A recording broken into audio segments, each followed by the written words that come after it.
Olá, sejam bem-vindos a mais um Contrassenso. Estamos de volta com novos temas e os comentadores de sempre, Anabela Oliveira, Paulo Reis Mourão, muito obrigada por estarem connosco mais uma vez. Quanto ao convidado desta semana, dispensa apresentações. Dom António Augusto Azevedo, Bispo de Vila Real, está hoje connosco. Obrigada também por aceitar este convite. E comece por si e, querendo conhecê-lo um bocadinho melhor, o que é que gosta, por exemplo, de fazer nos seus tempos livres? Nos meus tempos livres, que não são assim muitos, Pois. Gosto de ler, evidentemente, passear, viajar, passear, basicamente isso. Este trabalho, este cargo que ocupa, não é? Ocupa, passando aqui a redundância, muito do seu tempo e é um cargo com muita responsabilidade.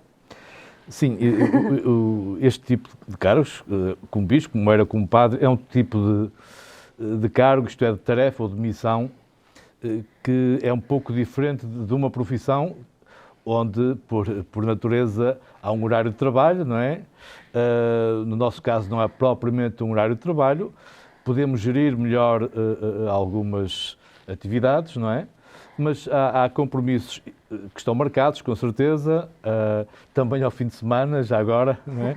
E, portanto, agora temos alguma margem de manobra.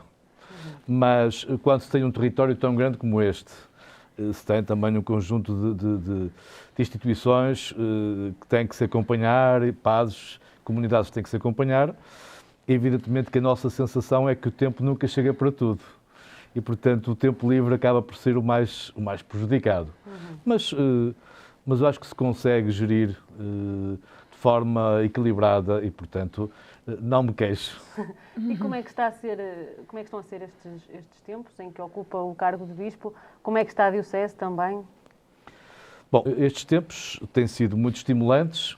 Quando nós começamos um trabalho num lugar, certamente há muita expectativa, muita vontade de que as coisas avancem e, portanto, desse ponto de vista, sim, portanto, esta diocese é uma diocese muito estimulante, porque tem gente muito interessante, gente muito capaz e, portanto, desse ponto de vista é estimulante.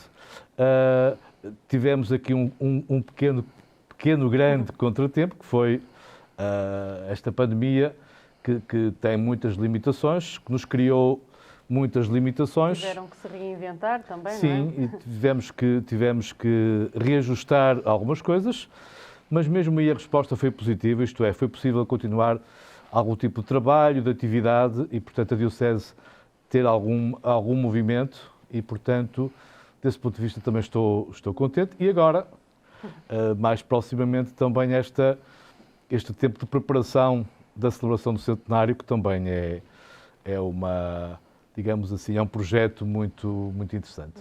Paulo Reis Mourão, certamente tem aí qualquer coisa para perguntar ao Sr. Bispo. Acima de tudo, saudar. É um prazer especial termos connosco o Sr. Dom António Augusto Azevedo. E, de facto, como transmontano, curiosamente, de nós os quatro, tenho essa característica. Gostaria de sentir como o nosso bispo, o bispo de Vila Real, vê o povo de Deus da diocese, sendo uma diocese relativamente jovem, será até das mais jovens do país, e, no entanto, como nós sabemos, é um povo de Deus com características próprias, que está envelhecido, em parte.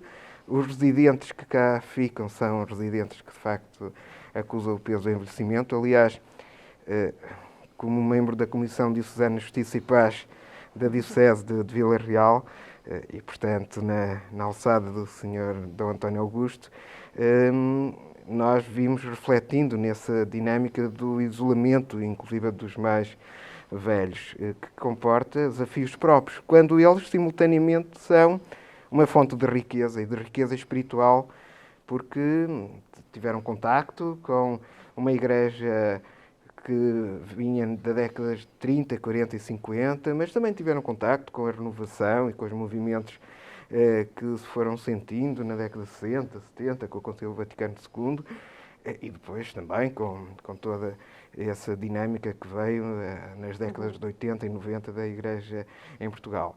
E, no entanto, muitas vezes os seus netos estão no litoral, os seus filhos estão imigrados e isto cria tensões. Eu gostaria de ouvir, quais são os desafios da Diocese neste sentido? no fundo, o Sr. D. António Augusto, como também pai da Diocese de Vila Real, nessa figura paternal que podemos chamar, vê a Diocese e vê também o povo de Deus da Diocese. Eu acho que o quadro foi muito bem traçado. De facto, é uma região com características próprias, por um lado, e, por outro lado, com características comuns a outras regiões. Quanto às características próprias, de facto, é um território com uma geografia muito específica, muito rica, já agora, muito variada. De facto, com uma população tendencialmente a envelhecer. Portanto, há aí desafios muito próprios, sobretudo que têm a ver com o apoio a comunidades que estão a ficar um bocadinho, digamos assim, um bocadinho mais depauperadas e, portanto, no sentido de mais reduzidas. Portanto, é preciso dar algum apoio, alguma atenção a essas comunidades. Agora, no seu todo, é um povo de Deus que eu já conhecia em parte, mas conhecia a partir de fora. E agora conheço a partir de dentro. Confirmou-se a minha perspectiva de que é um povo com uma grande e antiga cultura, portanto, com raízes fortes. E isso é muito importante. Com raízes culturais, raízes, digamos assim, que abarcam várias dimensões, em que também o elemento religioso ou o elemento de fé está também presente. Agora, de facto, nestas últimas décadas houve grandes movimentos, grandes alterações sociais e outras económicas e de outra ordem. E, de facto, há essa questão do envelhecimento, da diminuição da população, porém, há simultaneamente movimentos interessantes de núcleos de gente nova na cidade, numa universidade e nas vilas, etc. Portanto, há também uma geração jovem, certamente aberta a outras perspectivas, que tem também desafios difíceis, porque quando querem estudar ou arranjar um emprego, muitas vezes não têm no seu contexto aquelas, digamos assim, aquelas perspectivas que gostariam de ter, e as próprias famílias, e portanto há aqui, e depois internamente à Igreja, há também desafios muito interessantes que têm a ver com as respostas que a Igreja tem que dar, e portanto tem que se renovar para dar respostas à realidade atual. Porque é uma realidade, de facto, com dificuldades, mas também com oportunidades. E a Igreja tem que digamos assim, encontrar os espaços para se renovar. E temos gente também com muita capacidade para essa renovação. Quer colocar alguma questão, professora? A minha questão era, se o Bispo acabou por se adiantar, era precisamente essa questão dos jovens. Portanto, como é que projetos e se essa camada jovem vai ter força para essa renovação, de modo a que, porque o envelhecimento é uma realidade, mas o Sr. Bispo acha que esses grupos jovens, universitários também, que estão a surgir, têm esse entusiasmo e obviamente que contarão com o seu apoio para que haja uma renovação na região a nível da Igreja, também com esta ação da juventude e tudo mais. Acha possível que há um motivo de esperança, há uma ideia de esperança grande?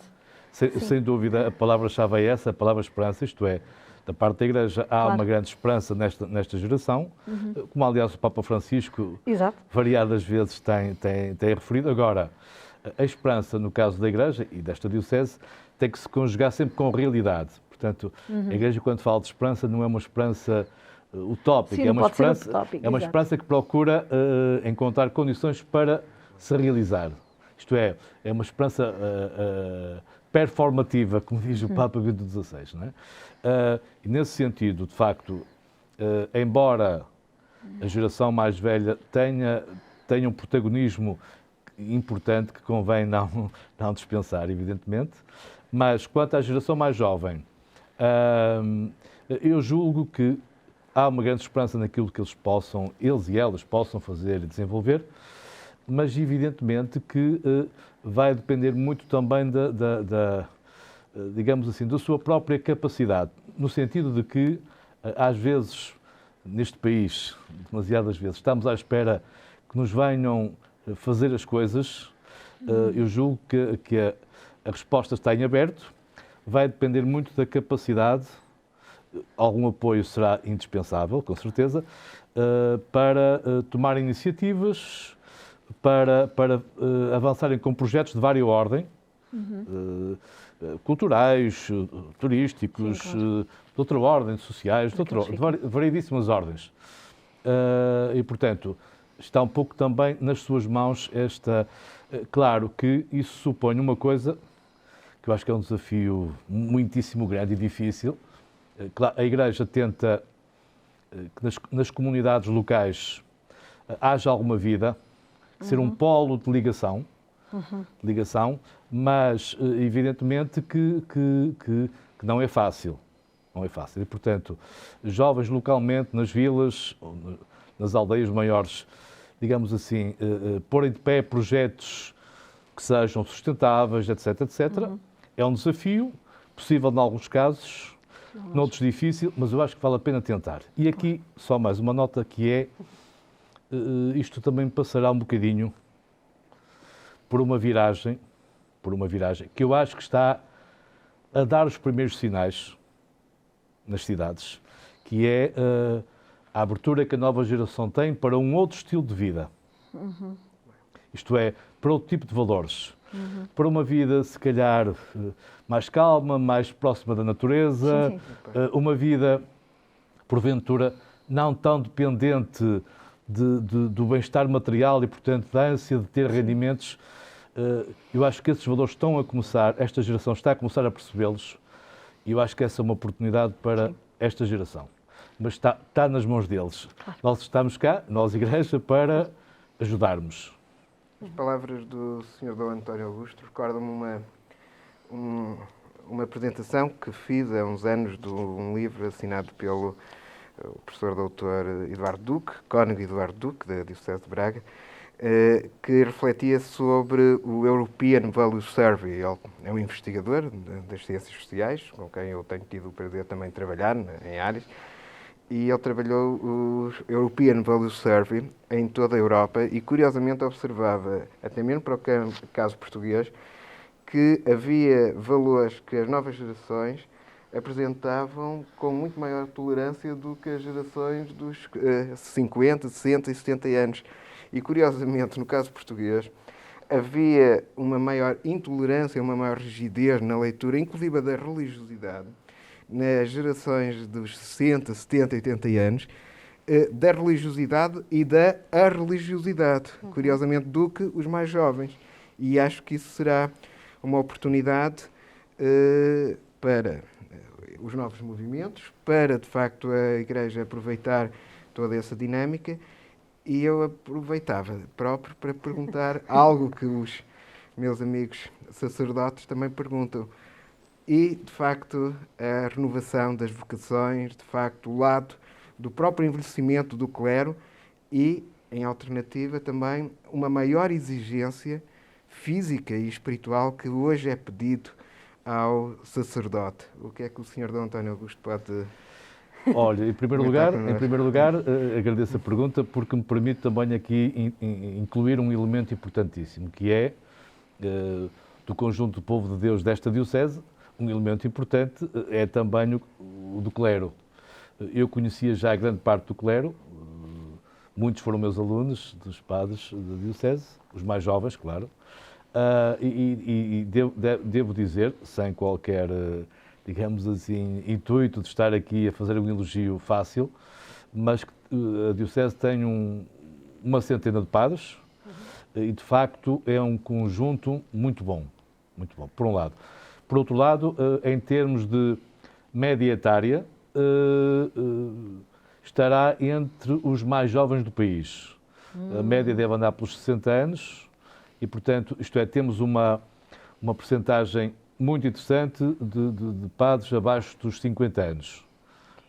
Também temos bastantes acima, mas, portanto, do ponto de vista etário, dá alguma margem de algum conforto para o futuro. Agora, recentemente foram ordenados 2, não é? E já estão mais a caminho. 3, se Deus quiser, este ano. Portanto, desse ponto de vista, tem havido algum equilíbrio e uma renovação interessante. Agora, evidentemente que, em geral, e aqui concretamente nesta região, nesta diocese, a exigência para a vida dos padres não é fácil.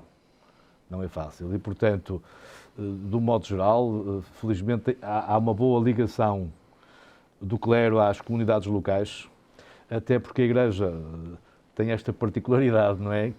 Ou seja, a Igreja está no terreno, portanto, e os padres conhecem as pessoas, estão nas comunidades, muitas das quais, para além das autarquias, como evidentemente, mas em termos de outro tipo de serviços, já não há proximidade quase nenhuma, não é?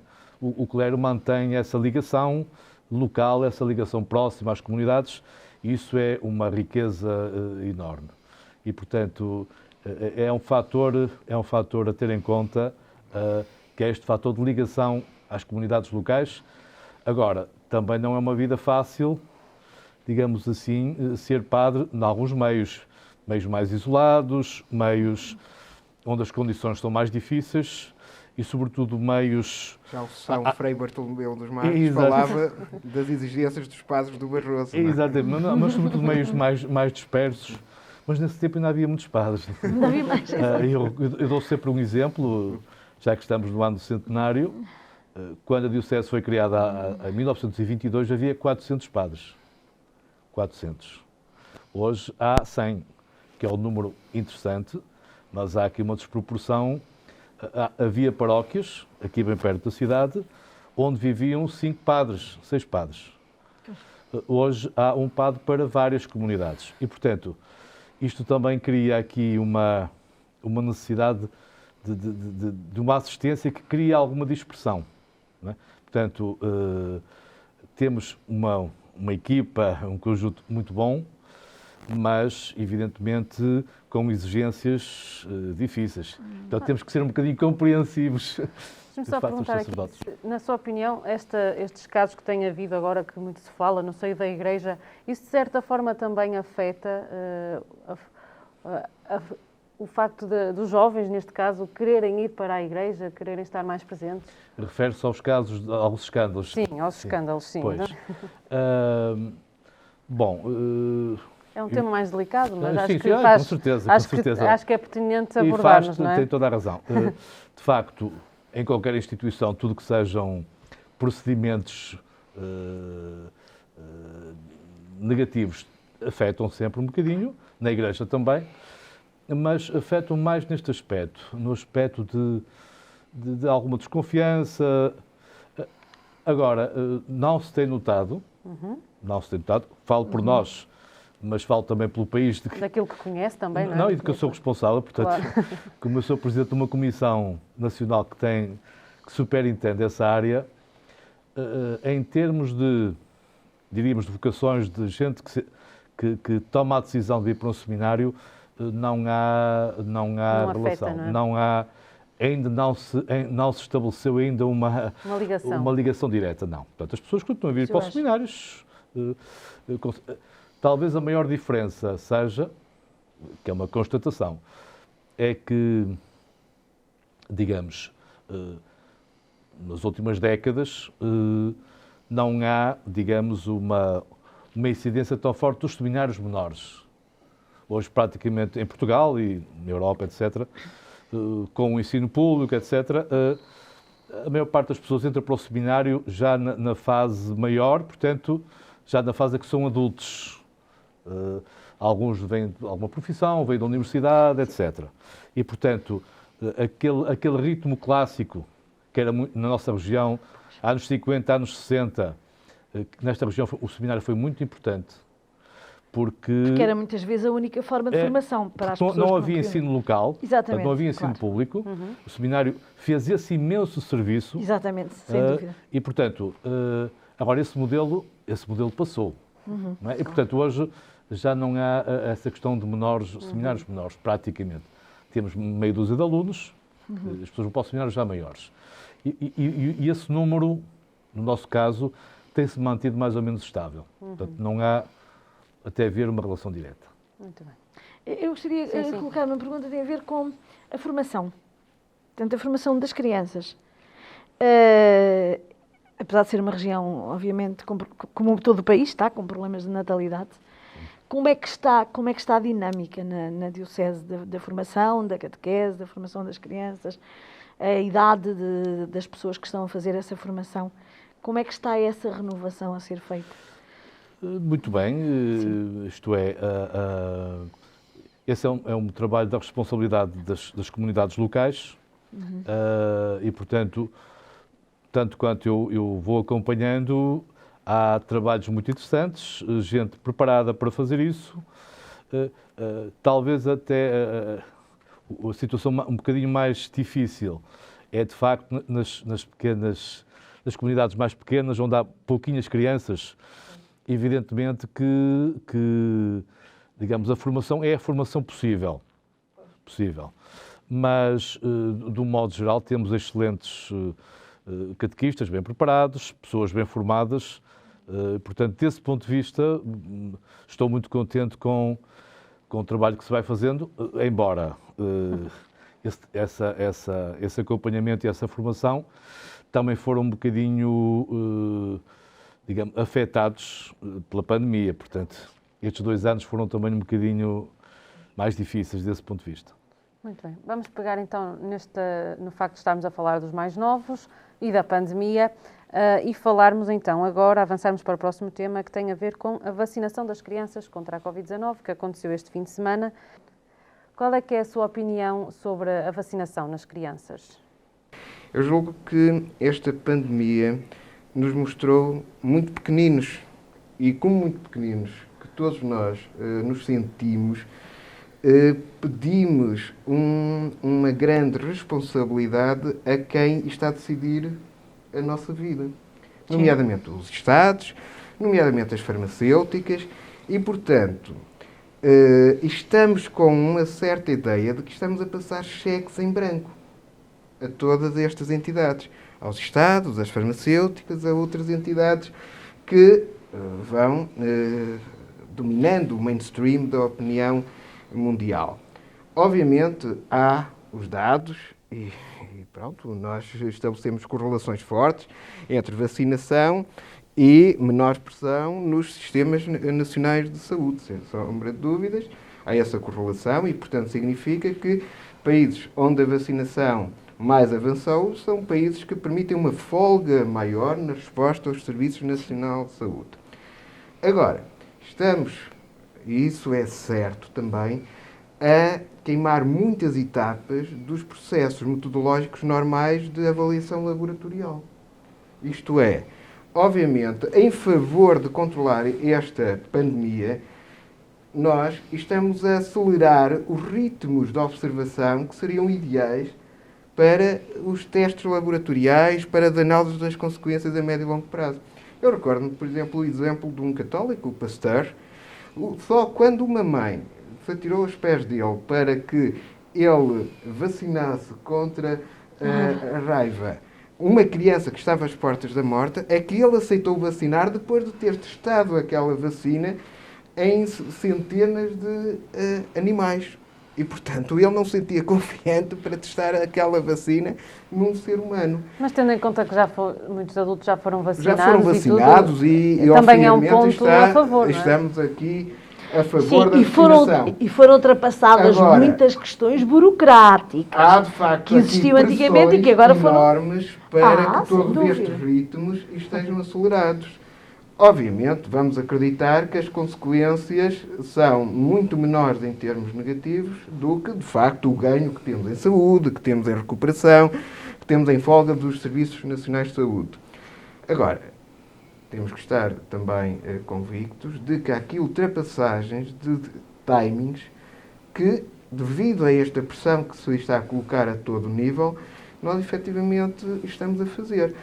E há outro lado que é um lado implícito no caso que a Anabela contou, que é a possibilidade de estarmos aqui a gerar focos de discriminação, que é algo também muito sério. Por exemplo, é curioso que logo no início, logo no início das aulas, eu como encarregado de educação, pronto, fui às reuniões dos meus filhos e por acaso notei algo que agora já com alguma reflexão eu questiono. Houve quem perguntasse se a turma toda estava vacinada. E, efetivamente, esse tipo de informação é uma informação que muitas vezes ultrapassa a privacidade do indivíduo. Uma coisa é eu mostrar o meu certificado de vacinação para ir a um restaurante. E, de acordo com a legislação, eu se quero entrar no restaurante, tenho que mostrar o certificado de vacinação. Outra coisa é eu considerar que um espaço público que se rege por valores de democraticidade e onde eu não coloco essa obrigação de mostrar o certificado de vacinação, eu estar a questionar quem está ou quem não está vacinado. Isto pode colocar, lá está, questões depois de discriminação daquela criança que não está vacinada em relação às crianças que estão vacinadas. Daquela família que, por qualquer opção, não está vacinada em relação a quem está vacinado. Portanto, em última análise, nós temos que defender a saúde, mas também temos que defender o ser humano. Sim. E, portanto, é importante não ultrapassarmos, lá está, princípios, que são os princípios de respeito, não só pela saúde, mas também o respeito pela liberdade do ser humano. E, portanto, temos que... E só mesmo para concluir, porque eu fiquei com esse desafio quando a Anabela começou. Curiosamente, eu costumo inverter a minha leitura. Eu, em termos religiosos, sou um homem crente, mas em termos científicos sou agnóstico ou cético. Até por causa da metodologia, quando eu estou a arguir uma tese, ou quando estou a ler um artigo, e a Anabela também me secunda, tenho a certeza, obviamente nós olhamos e a primeira questão é duvidarmos daquilo tudo. E agora ele vai-me provar, por A mais B, que chegou ali aquele resultado. Este é o princípio do método científico. E, portanto, por A mais B, mostra-me que chegou àquele resultado. E lá está, por A mais B, eu com os dados que tenho, consigo confirmar que países que avançaram na vacinação são países que, de facto, têm uma folga no Serviço Nacional de Saúde. E, portanto, eu, metodologicamente, secundo essa questão.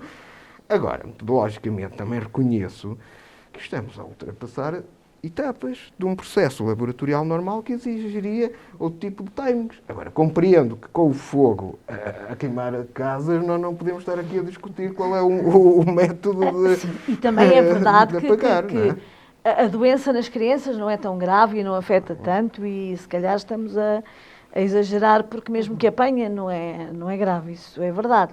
Também tenho esse lado. Agora é assim, a questão da democraticidade que o Paulo falou aqui, agora nesta fase, porque nós habituámos-nos sempre, nós para entrarmos na escola tínhamos que ter o boletim de vacinas todo atualizado. Se calhar qualquer dia esta também faz parte do... Qualquer dia esta faz parte. Quer dizer, durante muitos anos, e acho muito bem, quer dizer, as doenças foram erradicadas, a poliomielite, o sarampo, a tuberculose, etc, etc, etc, etc, foram erradicadas graças às vacinas. E ninguém entrava na escola se não tivesse o boletim de vacinas em ordem, não é? O tétano e essas coisas todas. Um dia mais tarde, esta vai ser obrigatória também. E aí, ser aconselhada para se afastar do grupo para é normal, então se eu próprio identifico um aluno. E aí não é uma questão de democracia, é uma questão de bem público, é uma questão então de... perceber também qual é a opinião do Sr. Bispo quanto a este tema. Bom, daquilo que já ouviu aqui, não é? Mas é assim, eu sou crente, acredito em Deus, mas também acredito... Na ciência, não é? Porque os homens, na fé dos homens, que Deus apoia a ciência, não é? Exatamente. Bom, para além de alguns aspectos que disseram que eu acho que são muito pertinentes, eu só acrescentaria 2 aspectos. Bom, o primeiro aspecto é este. Estamos numa situação de emergência. Exatamente. E, portanto, usando a metáfora do professor, quando a casa está a arder, não é tempo para discutir se temos água ou se temos espuma. Temos que usar os meios que temos ao nosso dispor para rapidamente apagar o incêndio. E, portanto, apesar de tudo, felizmente, que as vacinas se revelaram um instrumento de bastante ou de alguma eficácia, eu acho que é perfeitamente legítimo e necessário e recomendável, que não fique dúvidas, para adultos devem-se vacinar e, portanto, introduzir nesta discussão algum ruído acho que não é muito aconselhável. Portanto, não é que não se deixe de pensar, Claro. mas estamos numa situação de emergência e, portanto, temos aqui armas importantes que ajudam a atenuar, pelo menos, o problema. Então temos que usá-las, não é? Devemos usá-las. Reconheço, mas há aqui questões éticas interessantíssimas. Se estivéssemos numa situação normal... Se seria este o caminho, não é? Porque há aqui questões que são sensíveis. Por exemplo, na vacinação das crianças, eu tendencialmente também acho que é aconselhável, embora aí a responsabilidade é dos pais, e também vale a pena ouvir os miúdos, que eles também, naquelas idades, também já têm as suas próprias opiniões. Eu falei com um menino de 8 anos que ele me disse: eu quis vir ser vacinado porque quero estar com os meus avós. Exato. Exatamente. Portanto, Tem todo o os próprios direito. miúdos já refletem. Já perceberam também. Agora, eticamente, não é numa situação de emergência, mas numa situação normal, evidentemente que o binómio risco-benefício numa criança não é exatamente o mesmo de um adulto. E, portanto, percebo que os pais tenham mais algumas dúvidas, isso eu percebo. Agora, no geral, no contexto geral, quanto aos adultos, evidentemente que se devem vacinar, e as crianças, acho que elas próprias também, de um modo geral, também chegam a essa conclusão. Essa é uma primeira questão. Uma segunda questão também ética, que a mim muito me interessa, que é essa relação, essa articulação entre a liberdade individual, o direito que o indivíduo tem a dispor do seu corpo, a dizer quero fazer isto, permito que façam isto ou não, versus liberdade individual, autonomia do sujeito, versus responsabilidade pública, enquanto membros de uma sociedade. E eu acho que esta discussão é muito interessante, teoricamente, porque... Tínhamos aqui muito que falar, exatamente, não é? porque, evidentemente, que se deve salvaguardar sempre a liberdade do indivíduo, porém, portanto, nada contra a vontade da pessoa, porém, a própria pessoa tem responsabilidades no seio da sociedade. E eu lembro que essa discussão existiu quando eu era jovem, a propósito do cinto de segurança, a propósito de outras coisas. Agora, evidentemente que se eu tenho algum tipo de funções e de cargos, a começar por aí, evidentemente tenho a obrigação de me proteger a mim e de proteger o outro. E, portanto, neste binómio liberdade individual e responsabilidade social, sim, a liberdade individual não deve ser vista como se o indivíduo vivesse numa redoma ou isolado. Isso não existe. Portanto, o indivíduo existe, geralmente, no seio de uma família, num grupo de trabalho, numa instituição, numa comunidade, e, portanto, deve também introduzir esse elemento, isto é, o que é que eu devo fazer para me proteger a mim e também o outro. Se calhar este elemento vai ajudar muito a... Sim, reparem o caso das desfazer. máscaras. É. Nós E o estamos caso a das usar máscaras. máscaras não é só para nos protegermos. E é muita gente no Exatamente. início, ainda agora, Exatamente. é contra as máscaras, não é? Não, exatamente, mas é isso, é um bocadinho, né? Quer dizer, também é o respeito pelo outro, não é? Claro E que... por muito que nos custe, estamos a Isto, fazer dar isso. uma missa de máscara também não deve ser nada fácil. Não é. Eu só acrescentaria... Mas é curioso que até há muito poucos focos no ambiente. Sim, a Igreja, Da Igreja, não é? tem, acho que tem feito alguma pedagogia, as pessoas das comunidades têm aceitado bastante bem isto. Agora, Exato. há um fator que eu também não descartaria, porque acho que é um fator que tem sempre implicações nas tais situações de emergência. Numa emergência, vem ao de cima algumas reações primárias, como é o pânico, numa fase inicial, Sim, claro. o medo ou o receio. São sempre sentimentos que às vezes abrem as portas a coisas menos interessantes e a alguns aproveitamentos. E, portanto, criar alguma confiança em vez de aproveitar algum medo, eu acho que é recomendável. Acho que é recomendável. Sim. Muito bem. Não há mais nada a dizer sobre este tema, podemos passar ao próximo. Podemos. É, não é? Tínhamos muito que falar, não é? Sim. Muito bem. Próximo tema, então. Vamos assim para algo mais nacional, que tem a ver também com a região, que é o tema da regionalização. Já há aí uma discussão em redor deste tema. Paulo Reis Mourão, comece por si. Vantagens e desvantagens da regionalização. Bem, esse de facto é um tema recorrente e que, quando se aproxima eleições, mais recorrente não é? se torna.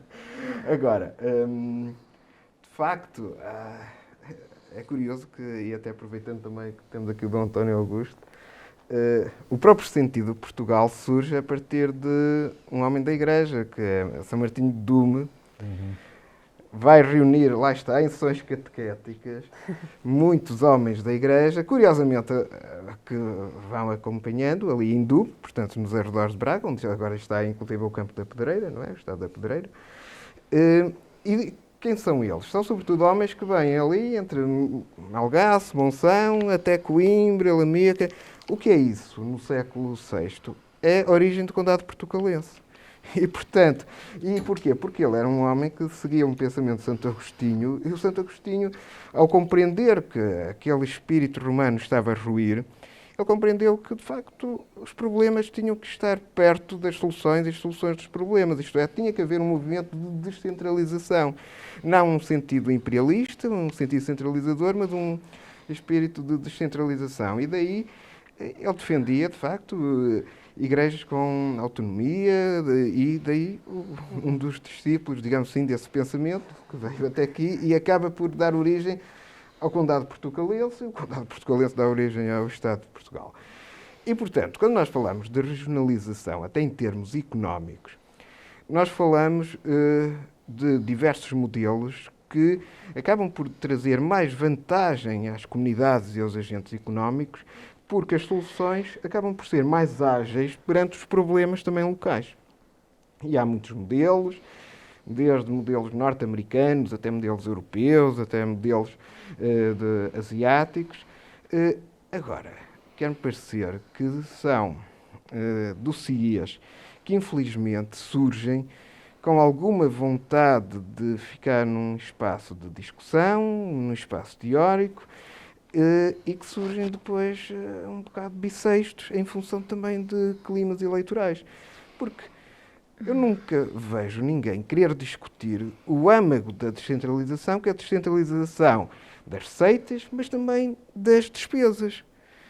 E aí é que é muito interessante, porque a ideia com que se fica, muitas vezes, quando se discute descentralização, é um bocadinho aquela ideia do jovem que quer sair de casa, mas quer que o pai lhe continue a pagar as contas. Quer dizer, isso é muito simpático, mas convenhamos, assim todos sairíamos de casa, não é? Portanto, Exatamente. o problema da descentralização parece-me que fica sempre poluído dessas questões, porque os vários modelos que existem, e depois, quer na ciência política, quer na economia, são modelos que provam essa vantagem, mas quando há uma descentralização simultaneamente da despesa, isto é, a capacidade que eu tenho, por exemplo, de estar aqui num governo descentralizado e decidir a despesa, que deve cair em Sabrosa, que deve cair em Alijó, que deve cair em Montalegre, que deve cair na Régua, ou que deve cair até em Bragança ou em Vimioso, portanto depende depois daquilo que for a nossa região, mas também descentralização da receita,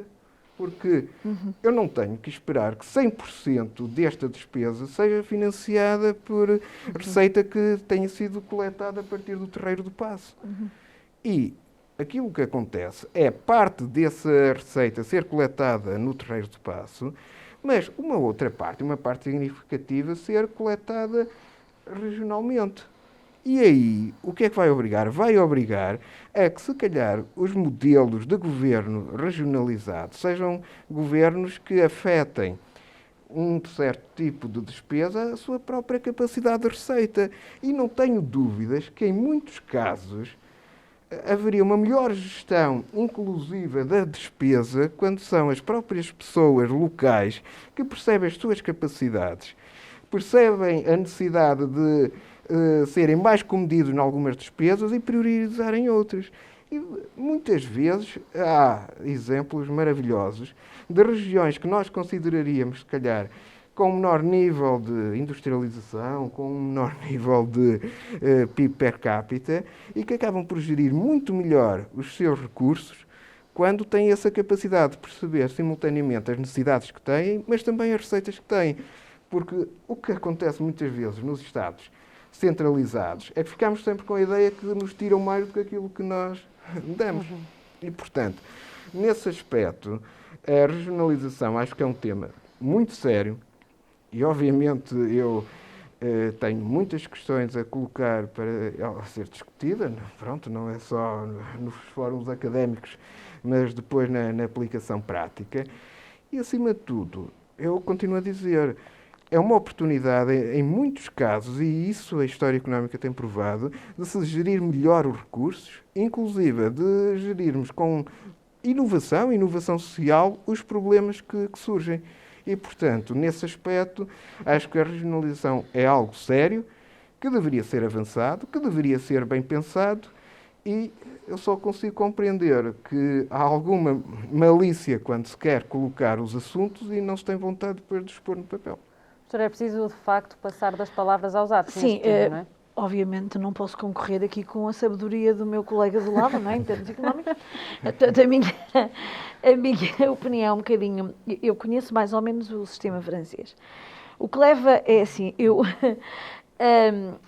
acho que é essa questão, tanto quando as pessoas... É o ser independente, não é? É o ser independente no sentido... Não é o sair de casa, mas ter os pais a pagarem na mesma... O ser independente faz com que a pessoa dê muito mais valor àquilo que tem e consiga gerir as suas questões. E eu noto isso, por exemplo, em França, a valorização, seja a nível cultural, seja a nível económico, seja serem muito mais cuidadosos, gostarem muito mais de mostrar os seus produtos, de ter as suas terrinhas muito arranjadinhas, portanto, de valorizarem aquilo que é seu e de não estarem à espera mas terem, obviamente, também processos muito mais, os processos muito mais agilizados, não é? Eu há uns anos, exatamente, eu há uns anos convidaram-me para fazer uma tradução aí num encontro que houve de produtores de vários países, e tinha do Senegal, mas não sei o quê, fomos a Valpaços, convidaram-me para fazer a tradução para francês. Para eles eram franceses e convidaram-me para traduzir umas conferências que eles foram dando. E a certa altura, os produtores de vinho, não sei o quê, de azeite, de amêndoas, não sei o quê, porque em Lisboa fazem isto, porque não sei o quê, porque não nos ajudam. E a certa altura, os senhores do Senegal disseram, não, mas não pode ser assim. Vocês não podem dizer que os de Lisboa não deixam. Vocês têm que provar que são capazes de fazer. E então, depois de vocês provarem que fazem sozinhos, aí... eles começam a ajudar-vos naquilo que vocês precisarem. Poder, enquanto não esgotares o que exatamente, isto é aquele espírito sebastianista, vamos esperar que venha o Dom Sebastião, que é para ver se ele nos ajuda, que eu acho que esse espírito sebastianista também afeta.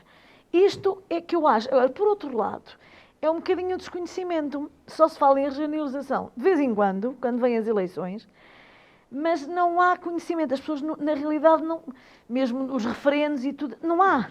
Quer dizer, não há conhecimento, as pessoas não têm exatamente a noção do que é ter essa independência, do que é ter essa noção das receitas, das despesas, dessa autonomia, que eu acho que é preciso todos conhecermos e termos essa importância, mas que independência requer responsabilidade e requer conhecimento do terreno e requer todo um conjunto de situações que nós não estamos habituados.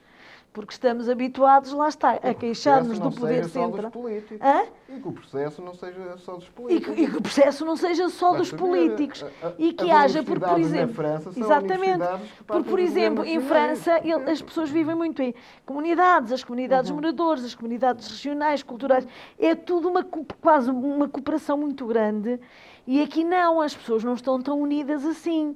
E é preciso uma união há uma proximidade muito grande, logo desde pequenos núcleos, que fazem toda aquela região e que têm uma união muito forte.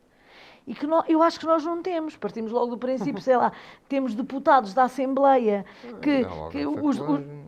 por exemplo, os deputados que são os deputados, Vai de um lado, vai para o os outro. deputados políticos que representam Trás-os-Montes, se calhar nunca cá puseram os pés, alguns não são de cá, seja de que partido for, não estou agora aqui a especificar nenhum, porque estão lá em Lisboa e são deputados pelo Algarve, mas só porque o partido os mandou. Isso é a queda Quer dizer, do tudo anjo. isso, Nós agora até a já queda do anjo também, ultrapassamos isso. quer dizer, Nós tudo agora isso, temos, eu acho que não há essa mentalidade. Ainda não estamos preparados para viver a regionalização de um modo saudável, acho eu. Isso, sobretudo, o conhecimento que eu tenho do modo como se faz em França, apesar de em França também há muita coisa centralizada ali em Paris, por exemplo, mas acho que isso que é um caminho longo a percorrer, mas que vai começar por haver muito mais conhecimento, muito mais informação, muito menos politização, muito menos politização e mais conhecimento a partir daí das empresas, das comunidades, e que acho que, sem dúvida, a Igreja também tem obviamente um papel muito grande nessa formação das pessoas, nessa vontade de reunir as comunidades e de fazer-lhes ver que as pessoas são capazes e que são capazes. A República vai decalcar a estrutura paroquial. Eu vou aproveitar então para perguntar qual a opinião do Sr. Bispo sobre este assunto. Acha que de facto a Igreja tem um papel determinante também nessa questão? Pode ajudar, até porque a Igreja ela própria tem uma estrutura muito local. Claro. Agora, sobre este tema, só 2 ou 3 notas. Muito bem. Partilhando muito do que foi dito. Eu sou regionalista por uma razão muito simples, porque quero um país mais desenvolvido. Portanto, os países desenvolvidos são países cuja organização do Estado é muito mais descentralizada. Exato. Uma das razões de algum atraso nosso tem a ver com a centralização. Temos um Estado excessivamente centralista e um Estado paternalista. E esta é uma tradição que vem da monarquia, que atravessou a República, que passou pelo Estado Novo, que a democracia prometeu resolver e que não resolveu.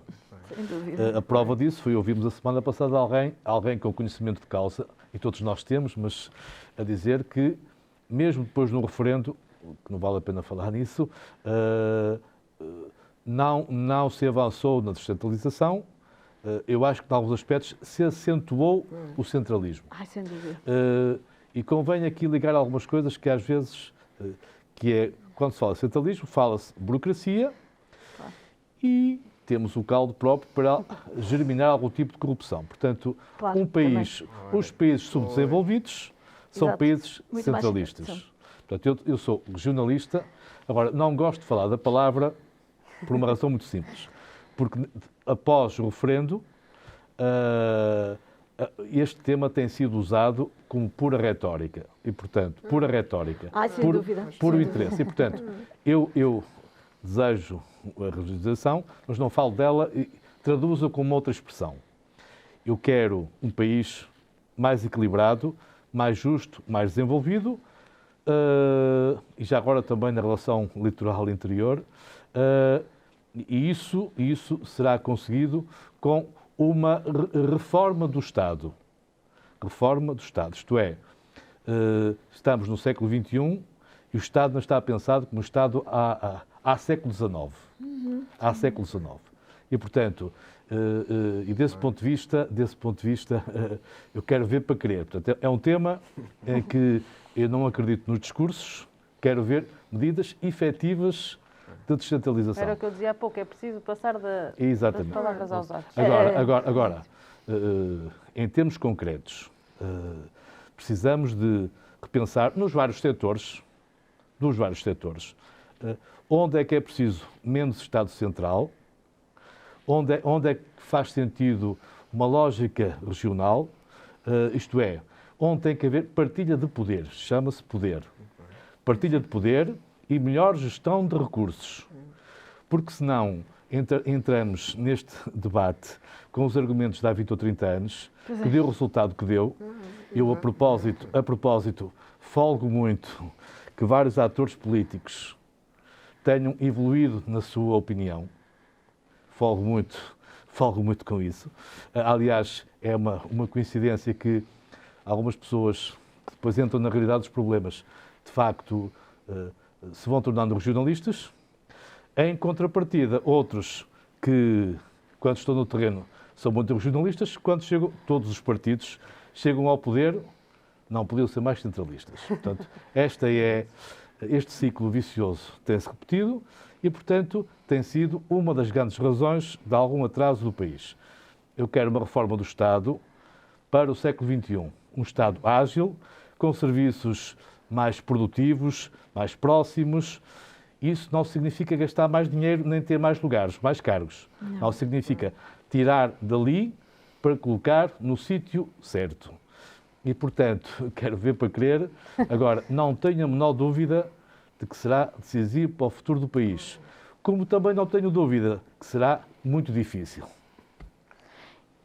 E repare, até em questão de mentalidade, até em questão de comunicação social, até em questão na imagem, que a comunicação social centralista Sim. dá do resto do país. Repare, deu um exemplo, a questão é, nos vários setores, a comunicação social é um deles, está tudo cada vez mais concentrado. Aí a Igreja também tem no plano da sua organização, a Igreja defende um princípio estruturante da sua doutrina social, chama-se subsidiariedade, que se formula desta maneira muito prática, que é o que pode ser feito a uma escala mais local, deve ser feito, e não ficarmos à espera que o Estado Central resolva tudo. Exato. Uma das lições desta pandemia foi exatamente essa. No país, das coisas que funcionaram melhor, também na saúde, mas não só, foram resolvidas, decididas, implementadas localmente. Localmente. E, portanto, a pandemia também demonstrou, se alguém precisava de demonstração, não é? Que uma lógica mais regional faz todo o sentido. Agora, eu também não caio na ilusão de pensar que isto é uma solução mágica, não. Isto exige estudo. Estudo também de outras experiências, de outros países, tem que ser estudado, repito, setor a setor, mas de forma muito objetiva e não com chavões, não com ideias feitas, muito menos de forma a enganar as pessoas.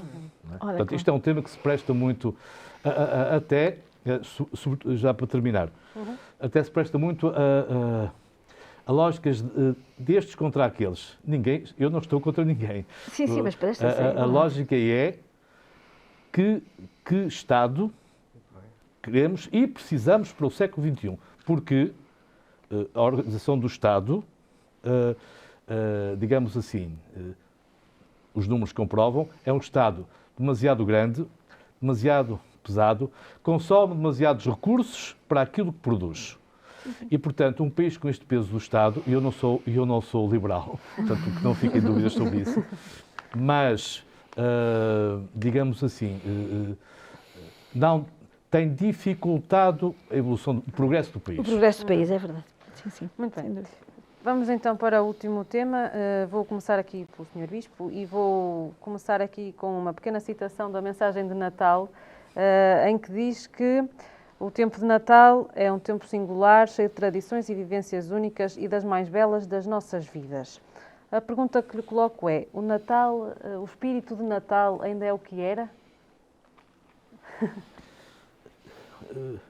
Evidentemente que o estilo de vida das famílias vai mudando, com certeza, mas eu julgo que há um esforço de tentar manter os valores do Natal, não é?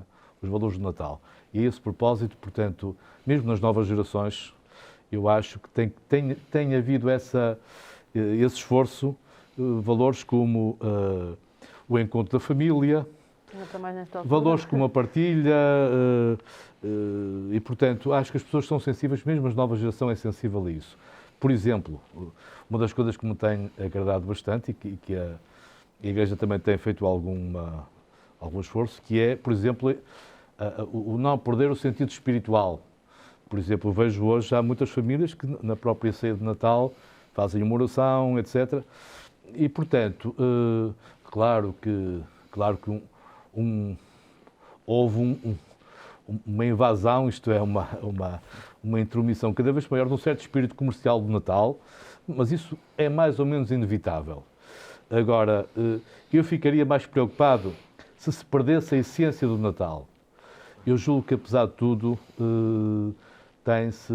tem havido um esforço por manter, e sobretudo na nossa região, claro, tem havido um esforço muito grande das pessoas manterem as tradições possíveis, manterem por exemplo, esta ligação à terra, o estar com a família na sua terra, etc. Eu acho que esse Porque espírito pelo menos mantém-se. no Natal tiram esse tempo, não é? Sim, para, sim, sim. para estar Porque com a família. reconhecem, e aqui há um elemento essencial, que é, não é só a tradição pela tradição, é a tradição enquanto, e os valores a elas ligados, enquanto elemento estruturante da nossa identidade. Porque as pessoas sabem que, perdendo essas referências, perdem um pouco da sua identidade e, portanto, esta valorização das tradições e da sua história, da história da família, eu julgo que é muito importante. Nesta região ainda mais, com certeza, mas é muito importante porque a cultura é isso. O que nós somos é isso. E portanto, não se trata apenas de um revivalismo.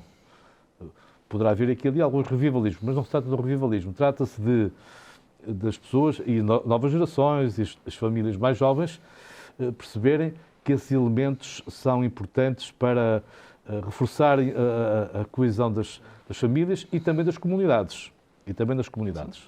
Portanto, e também para atenuar ou equilibrar um bocadinho uma sociedade com ritmos muito fortes, muito exigentes e até muito desumanizantes às vezes. Aqui, daí a mensagem a falar de humanidade e vida, não é?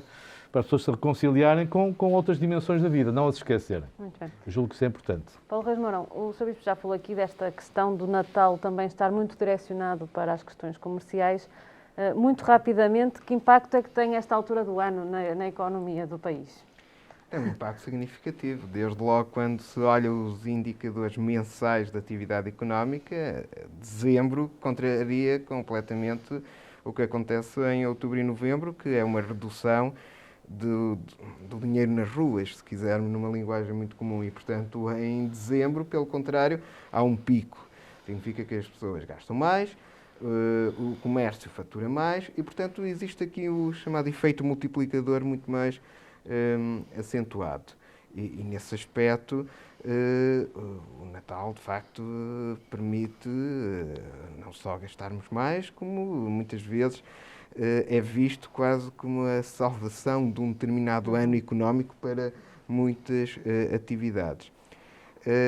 Agora, de facto, eu gostaria de voltar à essência do Natal, no sentido de que o Natal, enquanto festa, é visto um pouco como uma imagem daquilo que muitas pessoas, os 7 bilhões que ocupam este planeta, vem inclusive da Igreja Católica, que é uma referência, o tal eixo. Porque mesmo uma comunidade árabe, mesmo uma comunidade hindu, ao saber que existe ali uma festividade que se chama Natal, ela pergunta o porquê do Natal, que valor da questão subjacente ao Natal. E, para lá da leitura que a comunidade cristã fará, de facto, de um Deus que se faz homem e, em última análise, que o homem se tornou o sacrário de Deus, na expressão de Tiago, temos, de facto, ali todo esse conjunto da partilha, do encontro, do tal espírito que faz com que as pessoas se tornem mais irmanadas nesse momento. E lá está, mesmo quem não é cristão, vai encontrar aí no Natal toda uma oportunidade para refletir-se à luz desses valores. E, obviamente, há depois toda essa leitura que a literatura, a arte, não se cansam de consagrar, de que, efetivamente, é uma festa, ainda que, pronto, a festa central do cristianismo seja a Páscoa, mas em termos de leitura Se não fosse o Natal, também não havia Páscoa. Com certeza, mas em termos dessa leitura artística e cultural, já para não dizer económica, até económica também, o Natal tem um impacto económico muito maior do que a Páscoa. Mas em termos dessa leitura, de facto, o Natal é uma festa de referencial, digamos assim, incontornável na modernidade. E, portanto, sem a sombra de dúvidas, que é uma festa que nos faz refletir sobre o que é ser família, o que é ser irmão e o que é sermos pessoas. E de certa forma, notamos que se calhar há muitos que não partilham o tal espírito do Natal, não só na noite de Natal, como ao longo de todo o ano, e isso, obviamente, se calhar leva-nos a refletir o porquê e leva-nos, de facto, a perceber que há um caminho a ser percorrido também. Anabela, Eu concordo e acho que se houve coisa que a pandemia trouxe de bom, porque efetivamente nós estávamos a chegar a um ponto que eu acho que extremamente consumista, extremamente desumanizado. E o Natal era mesmo, a certa altura, era realmente muito consumista. E eu acho que isto também, pronto, também tem a ver com as idades. Nós cada vez vamos ficando mais velhos e vamos dando menos importância às prendas e muito mais importância ao que é. Sim, mas pronto, mas depois quando começam a faltar as pessoas à mesa de Natal... É pior. É pior. Mas se houve coisa que a pandemia trouxe, precisamente porque as pessoas não puderam estar juntas e houve essa incerteza, não podemos estar com os nossos no Natal, não sabemos se podemos, não podemos. Esse espírito aumentou mais e, portanto, a essência... fez pensar, questionar se será o último Natal. Exatamente. Para já para muitos foi o último Natal, não é? Para já para muitos. Portanto, essa noção de que nós tivemos a sensação de que podíamos não viver o Natal, portanto, porque houve um medo muito grande. Por outro lado, essa incerteza de não podermos estar com os nossos, porque não podemos abraçá-los, porque temos que ter esses cuidados todos, fez-nos pensar. Depois estamos num país, estamos a viver uma Europa com muitos refugiados, estamos a viver uma Europa em que contactamos com pessoas, temos colegas que também estão cá a estudar, por exemplo, eu tenho colegas que são de outros países, que são de outras religiões, e nós fazemos os jantares de Natal, eles são muçulmanos, eles são hindus, e estão connosco e partilhamos com eles e fazemos as comidas de outra maneira, eles não comem carne, eles não comem isto, mas estão juntos, eles também estão. Isto é muito bonito, isto é muito bom. E é esse espírito que prevalece. E eu acho que é um bocadinho como o Paulo diz, isso é muito importante, isso não se perdeu. E se há coisa que a pandemia nos veio trazer, foi ajudar-nos a pensar nisso e a sermos um bocadinho menos consumistas. Eu acho que a pandemia não veio por acaso, eu acho, e embora eu no início do confinamento achei que as pessoas iam mudar um bocadinho mais. Não mudaram tanto quanto eu achava, não mudámos tanto quanto eu achava que poderíamos mudar.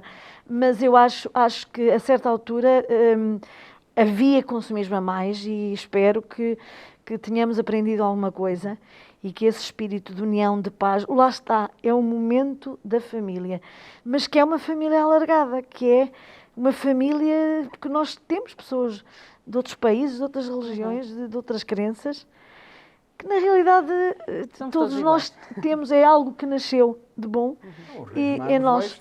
E portanto estamos, e é muito interessante. Eu por acaso acho muito interessante, nós temos um colega do meu marido que trabalha, ele é marroquino, mas é muito interessante estarmos a falar no fundo das raízes comuns de muitas coisas. E o carinho é o mesmo. Isso é muito bom. Eu acho que eu concordo plenamente. O espírito de Natal não se perdeu, está-se a renascer a oração, o sentir que há algo muito, muito, muito mais importante que o presépio enquanto símbolo, é muito mais importante que a árvore de Natal, que eu costumo dizer, que o presépio está-se a tornar mais importante que a árvore de Natal. Muito bem. Isso. Sr. Bispo, vou-lhe pedir então, para terminarmos, que deixe uma mensagem de Natal a quem nos está a ver. Para aquela. Muito bem. Como eu já escrevi, aliás, na mensagem, naturalmente a mensagem é desejar a todos um Natal muito bom e celebrar o Natal é isso, é celebrar a vida que partilhamos com aqueles que estão à nossa volta e que fazemos questão que estejam à mesa nesse dia, também que partilhamos com aqueles que já estiveram e que recordamos. Neste contexto também a vida digamos assim, que partilhamos e os laços que tecem essa vida, os laços que nos unem a outras pessoas, e na nossa região há muitos imigrantes que podem estar, ou podem vir, ou podem estar longe, mas, portanto, celebrar o Natal é também celebrar isso, reforçar esse laço com aqueles que pertencem à mesma família e estão longe. E no fundo, também é uma afirmação destes valores. Quando falamos de vida, falamos da humanidade e, portanto, da paz, da solidariedade e, portanto, se na sua matriz está este acontecimento do nascimento de Jesus, não é? Que nós acreditamos que é o Filho de Deus que se faz homem, esse não podia ser, digamos assim, o melhor hino precisamente à vida, não é? No que ela tem de fragilidade, de simplicidade, de partilha e, portanto, a mensagem é que todos, digamos assim, valorizem a vida nessa sua dimensão de partilha, de solidariedade e, ao mesmo tempo, de reconhecimento que digamos, precisamos de redescobrir estes valores. E num mundo globalizado, onde há, de facto, uma grande diversidade de pontos de vista, de culturas, e de crenças e de convicções, o caminho não é, como às vezes se pode perceber de algumas pessoas, não é anular o que somos, anular o que acreditamos, não. O mundo global será o mundo mais rico quando nós assumimos aquilo que somos, assumimos aquilo em que acreditamos e partilhamos isso com todos os outros.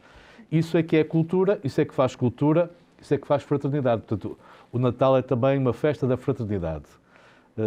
Dos que estão à volta da mesa, que são da mesma família, de sangue, com certeza, da mesma família de cultura, com certeza, mas também da mesma família humana.